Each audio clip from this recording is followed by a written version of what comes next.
नमस्कार दोस्तों, स्वागत है आपके अपने यूट्यूब चैनल स्टडी पॉइंट 11 में।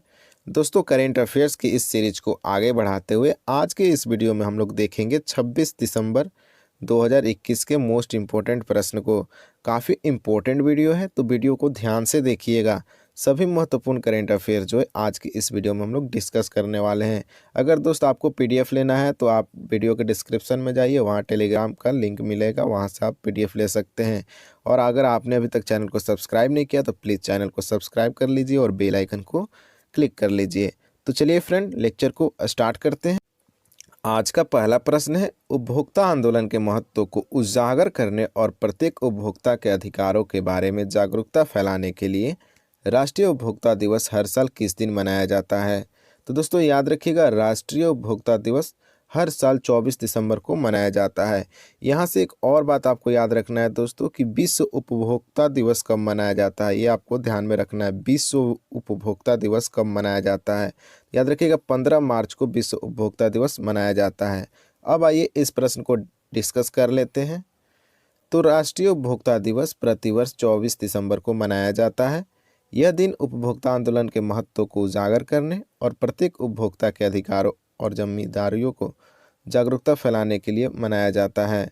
इस दिन उपभोक्ता संरक्षण अधिनियम 1986 अधिनियमित किया गया था। ये भी आपको ध्यान में रखना है। उपभोक्ता संरक्षण अधिनियम 1986 आज ही के दिन अधिनियमित किया गया था। राष्ट्रीय उपभोक्ता दिवस की बात करें तो इस बार का इसका थीम था प्लास्टिक प्रदूषण से निपटना, जो कि मोस्ट इम्पोर्टेंट करेंट अफेयर्स रहने वाला है आप लोग के लिए। ये प्लास्टिक प्रदूषण से निपटना इस बार का थीम था। अब आइए कुछ महत्वपूर्ण दिवस के बारे में जान लेते हैं। तो विश्व उपभोक्ता दिवस हर साल 15 मार्च को मनाया जाता है। विश्व सांख्यिकी दिवस हर साल 20 अक्टूबर को मनाया जाता है। विश्व शिक्षक दिवस हर साल 5 अक्टूबर को मनाया जाता है। यह 1966 में शिक्षकों की स्थिति से संबंधित ILO यूनेस्को अनुशंसा को अपनाने की वर्षगांठ के उपलक्ष्य में मनाया जाता है। ये भी आपको ध्यान में रखना है। हर साल 14 दिसंबर को अंतर्राष्ट्रीय ऊर्जा दिवस के रूप में मनाया जाता है, जो कि मोस्ट इम्पोर्टेंट करेंट अफेयर्स है। अब आइए अगले प्रश्न को देख लेते हैं। 24 दिसंबर 2021 में भारत सरकार और जर्मन विकास बैंक ने किस राज्य में ऊर्जा सुधार कार्यक्रम के लिए 140 मिलियन यूरो कम ब्याज ऋण और 2 मिलियन यूरो अनुदान के समझौते पर हस्ताक्षर किए हैं? दोस्तों ऐसे ऐसे प्रश्न ही बनते हैं एग्जाम में। हालांकि आसान आसान प्रश्न लोग करा देते हैं, लेकिन ये भी प्रश्न आते हैं, आप लोग को ध्यान में रखना है। तो इसका सही आंसर हो जाएगा मध्य प्रदेश। तो भारत सरकार और जर्मन विकास बैंक ने मध्य प्रदेश में ऊर्जा सुधार कार्यक्रम के लिए 140 मिलियन यूरो कम ब्याज ऋण और 2 मिलियन यूरो अनुदान के समझौते पर हस्ताक्षर किया है। अच्छा, बात आई है मध्य प्रदेश की, तो आइए मध्य प्रदेश के बारे में जान लेते हैं। तो यहाँ के CM कौन है? तो शिवराज सिंह चौहान, याद रखिएगा। गवर्नर की बात करें तो मंगू भाई पटेल यहाँ के गवर्नर हैं। और यहाँ की राजधानी कहाँ है मध्य प्रदेश का? तो याद रखिएगा भोपाल। ये भी आपको याद रखना है। अब आइए इस प्रश्न के बारे में जान लेते हैं। तो भारत सरकार और जर्मन विकास बैंक ने मध्य प्रदेश 140 मिलियन यूरो के समझौते पर हस्ताक्षर किया है। परियोजना में 2 घटक शामिल किया गया है। ये स्मार्ट मीटर और एडवांस्ड मीटरिंग इंफ्रास्ट्रक्चर का कार्यान्वयन और कृषि तथा कृषि फीडरों को अलग करना है, इसका पहला घटक। दूसरा घटक की बात करें तो यह परियोजना भारत में अधिक स्थिर, सुरक्षित और जलवायु पर्यावरण के अनुकूल ऊर्जा में आपूर्ति योगदान देगी। ठीक है, तो आपको ये भी याद रखना है। हालांकि आपके लिए इम्पोर्टेंट यही है कि मध्य प्रदेश के लिए यह समझौता किया गया है भारत सरकार और जर्मन विकास बैंक के द्वारा। अब आइए इस प्रश्न के और डिटेल्स देखते हैं मध्य प्रदेश के बारे में। ये स्टैटिक जीके में आपका आ जाता है, तो ये भी आपको ध्यान में रखना है। करेंट अफेयर्स के साथ यहाँ स्टैटिक जीके भी हम करा देते हैं। तो जिलों की संख्या है 52, लोकसभा 29, राज्यसभा की सीट की बात करें तो 11, राजकीय पशु बारहसिंगा, राज्य पक्षी की बात करें तो भारतीय स्वर्ग फ्लाई कैचर। ये बहुत इंपॉर्टेंट प्रश्न है, राज्य पक्षी। ये प्रश्न में पूछा जाता है। कब पूछा था? तो NTPC के एग्जाम में इस बार पूछा गया है। राष्ट्रीय उद्यान की बात करें तो बांधवगढ़ राष्ट्रीय उद्यान, फॉसिल राष्ट्रीय उद्यान, कान्हा राष्ट्रीय उद्यान, माधव राष्ट्रीय उद्यान, पन्ना राष्ट्रीय उद्यान, पेंच राष्ट्रीय उद्यान, संजय राष्ट्रीय उद्यान, सतपुड़ा राष्ट्रीय उद्यान। ये महत्वपूर्ण राष्ट्रीय उद्यान है मध्य प्रदेश के। बांध भी देख लेते हैं। तो बाणसागर बांध जो कि सोन नदी के ऊपर है, भीमगढ़ बांध वैनगंगा नदी पर है, गांधी सागर बांध जो चंबल नदी पे है, इंदिरा सागर बांध नर्मदा नदी और अंकुरेश्वर बांध जो कि नर्मदा नदी के ऊपर ही स्थित है। ये भी आपको ध्यान में रखना है। अब आइए अगले प्रश्न पे चलते हैं। भारत में पेटीएम वॉलेट उपयोगकर्ता को यानी उपयोगकर्ता को रियल टाइम में पैसे भेजने के लिए पेटीएम पेमेंट्स बैंक ने दिसंबर 2021 में किस कंपनी के साथ साझेदारी की है, ये आपको बताना है। तो दोस्तों इसका राइट आंसर हो जाएगा मनीग्राम। याद रखिएगा मनीग्राम इसका राइट आंसर। अब आइए ये प्रश्न है क्या, इसके बारे में जान लेते हैं। तो पेटीएम पेमेंट्स बैंक पेटीएम की एक सहयोगी इकाई और नेस्टेक में सूचीबद्ध साझेदारी में प्रवेश किया है।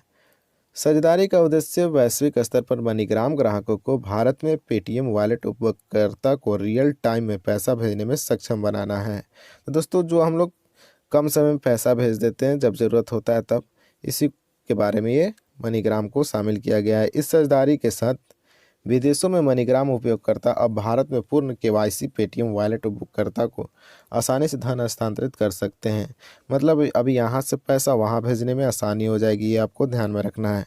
पेटीएम की स्थापना की बात करें तो याद रखिएगा अगस्त 2010 में पेटीएम की स्थापना की गई थी। बहुत इंपॉर्टेंट प्रश्न है और इससे भी इम्पोर्टेंट है यहाँ के सीईओ।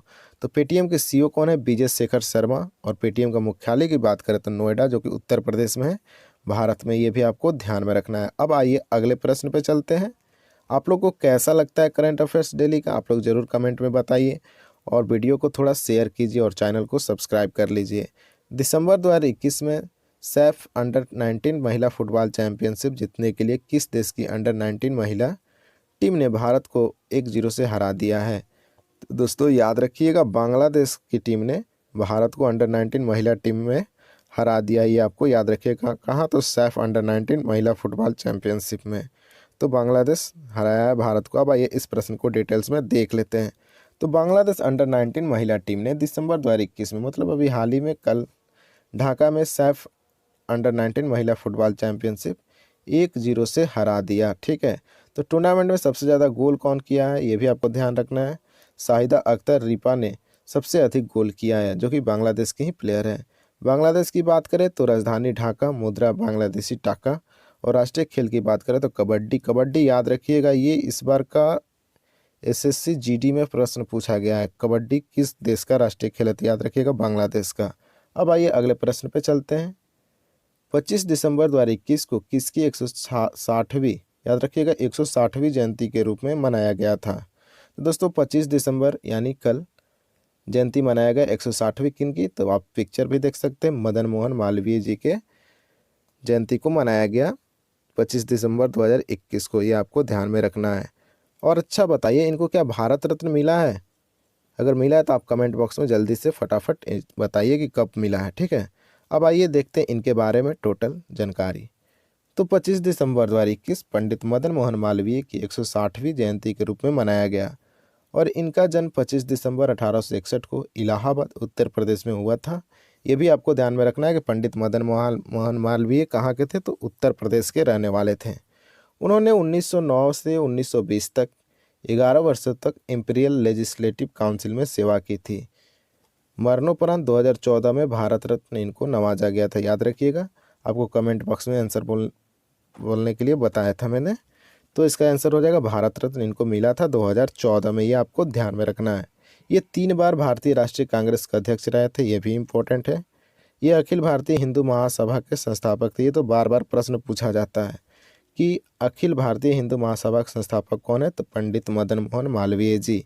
1916 की बात करें तो वाराणसी में बनारस हिंदू विश्वविद्यालय यानी बीएचयू की स्थापना की, जिसे बीएचयू अधिनियम 1915 के तहत बनाया गया था। ये भी आपको ध्यान में रखना। बीएचयू के संस्थापक पंडित मदन मोहन मालवीय थे।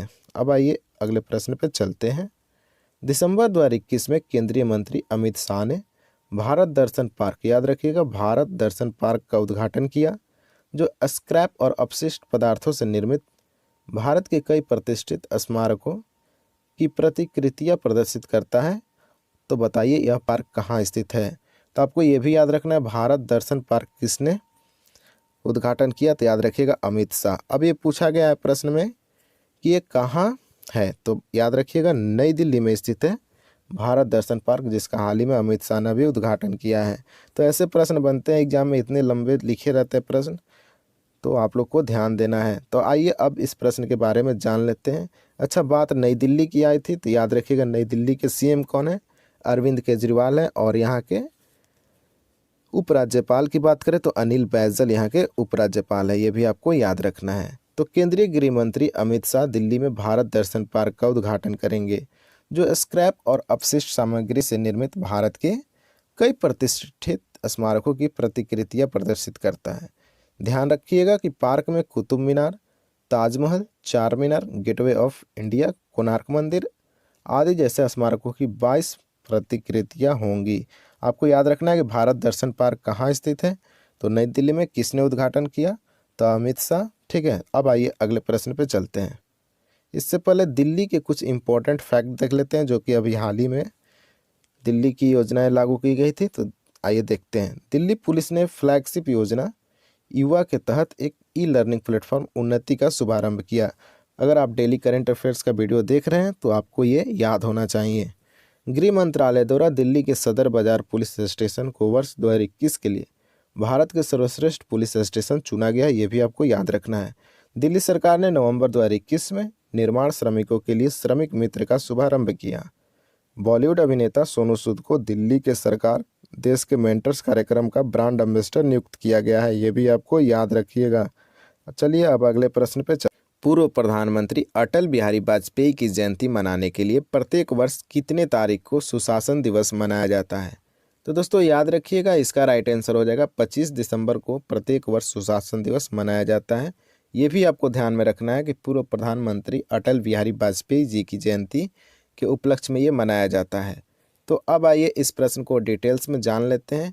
अच्छा, आप लोग को एक प्रश्न दे रहे हैं, 24 दिसंबर को कौन सा दिवस मनाया जाता है और किन के लिए वो मनाया जाता है, ये भी आपको कमेंट में बताना है। अब आइए इस प्रश्न के डिटेल्स को देखते हैं। तो पूर्व पीएम अटल बिहारी वाजपेयी की जयंती के उपलक्ष्य में हर साल 25 दिसंबर को सुशासन दिवस के रूप में मनाया जाता है, या आपको याद रहना चाहिए। सुशासन दिवस 2014 में स्थापित किया गया था, ये भी आपको याद रखना है।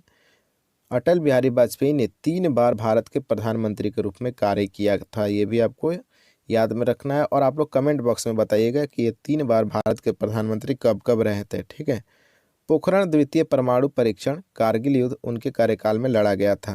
तो मोस्ट इम्पोर्टेंट है, पोखरण द्वितीय परमाणु परीक्षण और कारगिल युद्ध इनके ही कार्यकाल में हुआ था, ये आपको याद रखना है। 2015 में उन्हें भारत रत्न से सम्मानित। चलिए आपको एक प्रश्न दे रहा हूँ कि मदन मोहन मालवीय जी को कब भारत रत्न दिया गया था, आपको कमेंट बॉक्स में आंसर बताना है। ठीक है, अब आइए अगले प्रश्न पे चलते हैं। तो केंद्र सरकार ने प्रधानमंत्री कल्याण अन्न योजना को किस महीने तक बढ़ा दिया गया है? तो दोस्तों याद रखिएगा, प्रधानमंत्री गरीब कल्याण योजना जो कि अभी चल रहा है, उसका योजना का कुछ दिन बढ़ा दिया गया है, वो कर दिया गया मार्च 2022। याद रखिएगा, मार्च 2022 तक प्रधानमंत्री गरीब कल्याण अन्न योजना को बढ़ा दिया गया है। अच्छा दोस्तों, ये है क्या इस योजना में? तो ध्यान रखिएगा, इस योजना के तहत प्रति व्यक्ति 5 केजी खाद्यान्न मुफ्त प्रदान किया जाएगा, ये आपको ध्यान में रखना है। इस योजना पर सरकार 60,000 करोड़ रुपए खर्च करने वाले, ये भी आपको ध्यान में रखना है। 60,000 करोड़ की खर्चा होने वाला है और प्रति व्यक्ति 5 केजी अनाज मुफ्त में दिया जाएगा। अब आइए इस प्रश्न के डिटेल्स को जानते हैं। तो याद रखिएगा, योजना और लॉन्च की गई तारीख, कुछ महत्वपूर्ण जो कि हर एग्जाम में पूछा जाता है प्रश्न, उसको देख लेते हैं। तो प्रधानमंत्री स्वास्थ्य सुरक्षा योजना 22 जनवरी 2015 को लॉन्च की गई थी। अटल पेंशन योजना 9 मई 2015 को लॉन्च की गई थी। प्रधानमंत्री फसल बीमा योजना 18 फरवरी 2016 को लॉन्च किया गया था। डिजिटल इंडिया की बात करें तो 1 जुलाई 2015, ये बार बार प्रश्न पूछा जाता है। स्वच्छ भारत अभियान दोस्तों 2 अक्टूबर 2014 से लॉन्च किया गया है। मिशन कर्मयोगी की बात करें तो 2 सितंबर 2020, जो कि मोस्ट इम्पोर्टेंट, ये सारे के सारे आपको एकदम याद रहने चाहिए। तो अब आइए आज के टेस्ट प्रश्न को देख लेते हैं। हालांकि आपको याद रखने के लिए मैं रिपीट प्रश्न भी लेकर आ रहा हूं। तो याद रखिएगा, 16 दिसंबर को विजय दिवस मनाया जाता है, जो कि मोस्ट इम्पोर्टेंट है, आपको एकदम रटवा कर छोड़ देंगे। तो 18 दिसंबर भारत में अल्पसंख्यक अधिकार दिवस और अंतर्राष्ट्रीय प्रवासी दिवस भी मनाया जाता है। 19 दिसंबर गोवा मुक्ति दिवस मनाया जाता है। 20 दिसंबर अंतर्राष्ट्रीय मानव एकता दिवस और 22 दिसंबर की बात करें तो राष्ट्रीय गणित दिवस मनाया जाता है। दोस्तों ऐसे ही आपको डेली दिवस भी करा देते हैं कि आपकी नज़र में हमेशा ये प्रश्न रहेगा। तो अब आइए कल के टेस्ट प्रश्न की बारी है। तो टेस्ट प्रश्न की बात करें दोस्तों, तो हुंडई मोटर इंडिया लिमिटेड ने दिसंबर 2021 में किसे ब्रांड एम्बेसडर के रूप में नियुक्त किया है? तो आपसे ये कल मैं प्रश्न पूछा था, तो इसका राइट आंसर हो जाएगा अदिति अशोक को नियुक्त किया गया है brand ambassador Hyundai motor India limited का। आप लोग याद रखिएगा। चलिए आज के प्रश्न भी देख लेते हैं। तो दिसंबर 2021 में किसने क्रिकेट के सभी प्रारूपों से संन्यास लेने की घोषणा की है? अभी कल ही मैंने इस टॉपिक पे चर्चा बहुत अच्छे से किया था, आप लोग को याद भी होगा। तो आप लोग फटाफट कमेंट बॉक्स में जाइए और अपना आंसर टाइप कर दीजिए।